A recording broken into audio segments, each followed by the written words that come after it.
Hello everybody and welcome back to another video in my channel.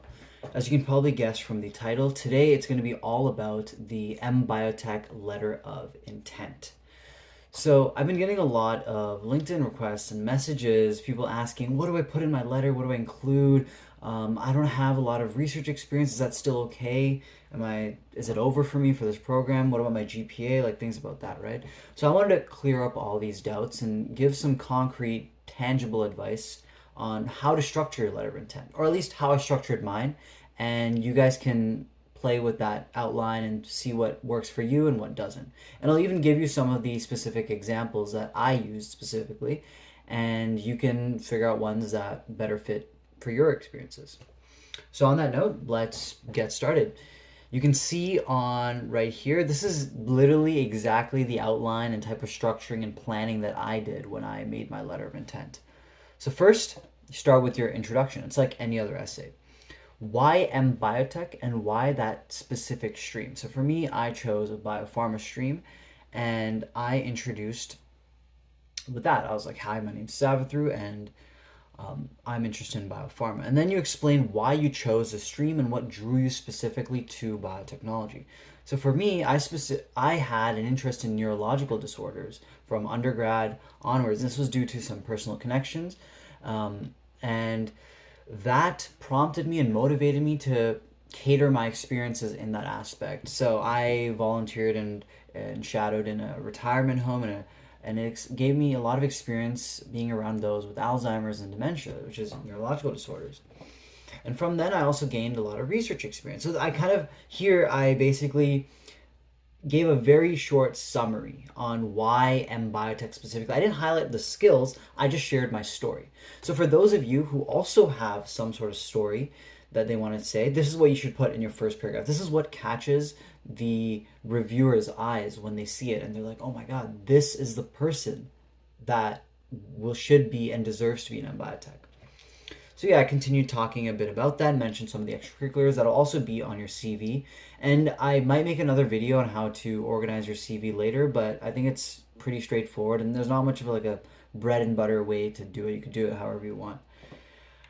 Then once you've done your why MBiotech, why the stream, I moved on to my academic and program interests. So you talked about your personal aspect and what drew you to MBiotech, but what about MBiotech is drawing you? What is pulling it from their side? So here, you want to show that you did research about the program, that you're not just like, this is not a backup for you in case other things don't work out, right?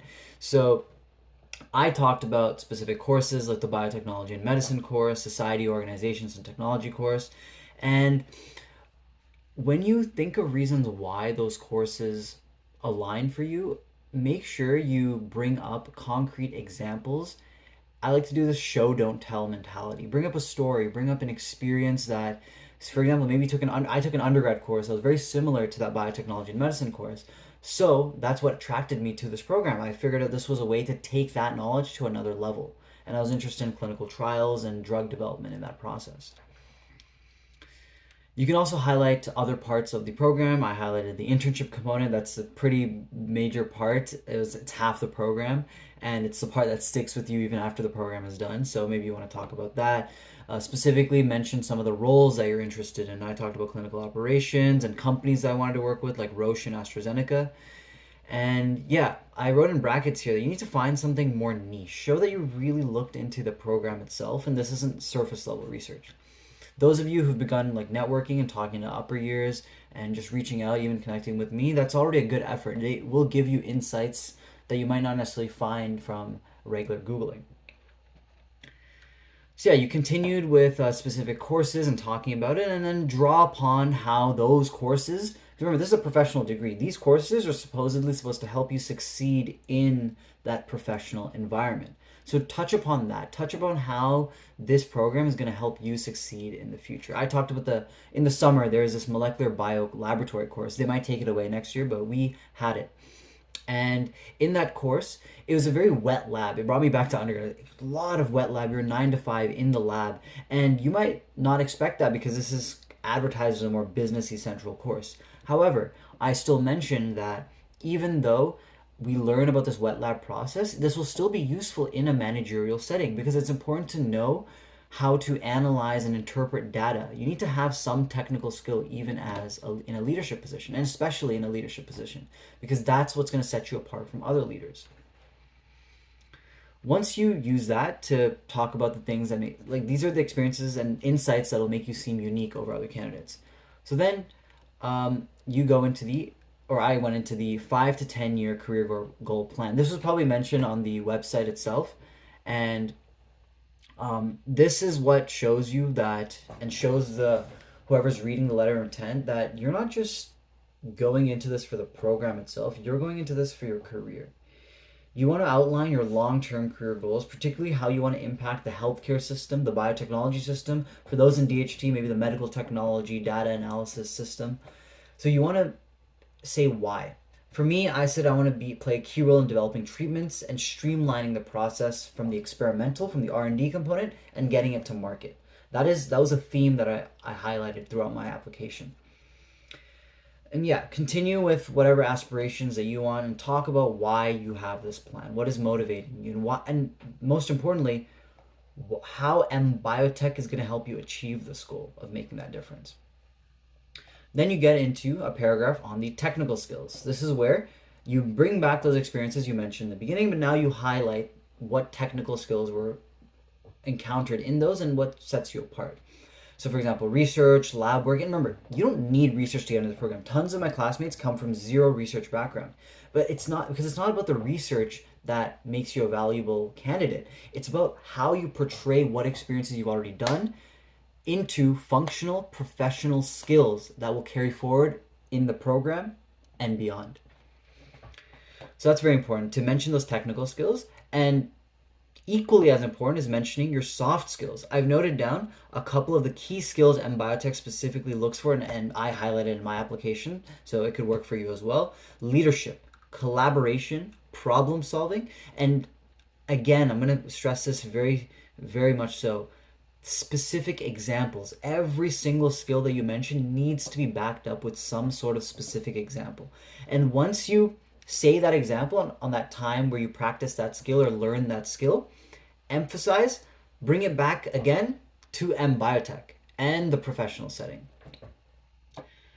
And then finally, nearing the conclusion, you want to demonstrate your knowledge of the pharmaceutical industry, of the biotechnology industry, or the digital health technology industry as a whole. So look into research, current developments, and trends within that pharmaceutical industry, and reference specific drugs, innovations, or certain areas of research that have influenced your decision to pursue this field.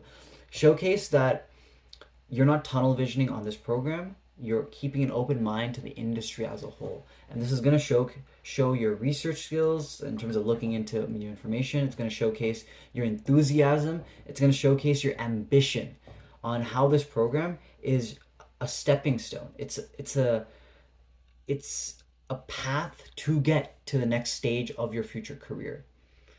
So overall, I hope this outline helps. I'm just gonna wrap it up with going through it very broad. I've showcased some of my specific experiences that I mentioned. So you can pause and take a look if you want. And most important, you want to cater it about you. Tell your story. That's what's important. All right. So start with why MBiotech, why the selected stream, then get into your academic and program interest on MBiotech. You can talk about the courses. Show that you did research into MBiotech. I talked about the courses, but you can talk about other things. Then your career goals, your 5 to 10 year plan. That is very important. Then your technical skills and your soft skills. You want to showcase that in a professional environment, you have the knowledge and you have the people skills and the problem solving and leadership that MBiotech will only help flourish even further so you can succeed in the long run. And then finally, showcase your knowledge of the pharmaceutical industry. Talk about a real life trend industry to wrap it up. And then finally, a nice conclusion statement. But you guys are all I'm sure, are great writers, so you guys can think about that specifically. So overall, I hope this outline that I used may come in handy for you guys. And feel free, if you have any questions at all, leave a comment in this video, or you can reach out and I will gladly try my best to answer. Right now, we're getting close to our internship season, so things are getting very hectic. It's final exams right now. I had one just now for our accounting and marketing course, and it was long, it was brutal.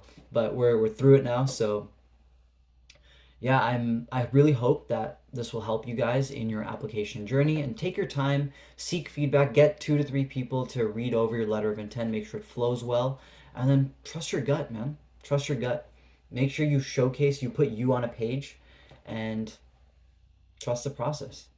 Just to wrap up this video, please let me know if there is any feedback or questions or other video ideas that you guys want to see me make that'll help you get a better insight into this program, into the application process, and I'll gladly do so. I want to help the next cohort succeed in the best way possible. So yeah, overall, my name's Savithu Kanuri, and I'll see you guys next time.